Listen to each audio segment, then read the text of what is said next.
আসসালামু আলাইকুম। বিএনপি নেতা তারেক জিয়া যখন দেশে এসেছেন তখন সবচেয়ে ভালো এবং আকর্ষণীয় যে বিষয়টি দেখলাম, চমৎকার যে বিষয়টি হলো, উনি দেশের মাটিতে এসেই উনি দেশের মাটিটা হাতে নিয়ে দেশের প্রতি ভালোবাসা প্রকাশ করেছেন।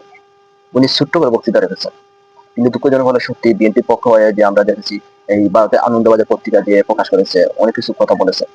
তো এগুলো যদি সত্যি হয়ে থাকে যে বিএনপি যদি ভারতের পারপাস সাফ করে, তাহলে অনেক কিছু মিলে যায় যেটা প্রথম আলো ডেইলি স্টার যারা এই বিএনপি বিরুদ্ধে অনেক কথা লিখেছিল, প্রথম আলো এবং ডেইলি স্টার তারা এই বলেছে যে নাকি প্রথম নাকি ডেইলি স্টার এবং প্রথম আলোতে এই প্রথম হামলা হয়েছে। এর আগে কি কোনো পত্রিকার উপর হামলা করেনি এই বিগত 16 বছর খুনি হাসিনা? অবশ্যই। নয়া দিগন্ত আমার দেশ এবং এই আমরা আপনারা জানেন দিগন্ত টেলিভিশন এবং চ্যানেল ওয়ান, অনেক চ্যানেলগুলো আছে যেগুলো বন্ধ করেছে সরকার বিরুদ্ধে কথা বলা। তাহলে আর উনি, আপনারা দেখেছেন প্রথম আলো এবং ডেইলি স্টার সবসময় এমন ভাবে ভারতের পক্ষ হয়ে কথাগুলো লিখে যে ভারতের মিডিয়া যে কথাগুলো বলে ওই কথাগুলো প্রথম আলো এবং ডেইলি স্টার বলে থাকে। যে বলে প্রথম আলো এবং ডেইলি স্টার বলে যে বাংলাদেশ জঙ্গি রাষ্ট্র, এদেশে এই চরমপন্থী উত্থান হয়েছে, যে এই দেশে 95% মুসলমানরা কি জঙ্গি চরমপন্থী? আসলে কি তাই? কখনো না।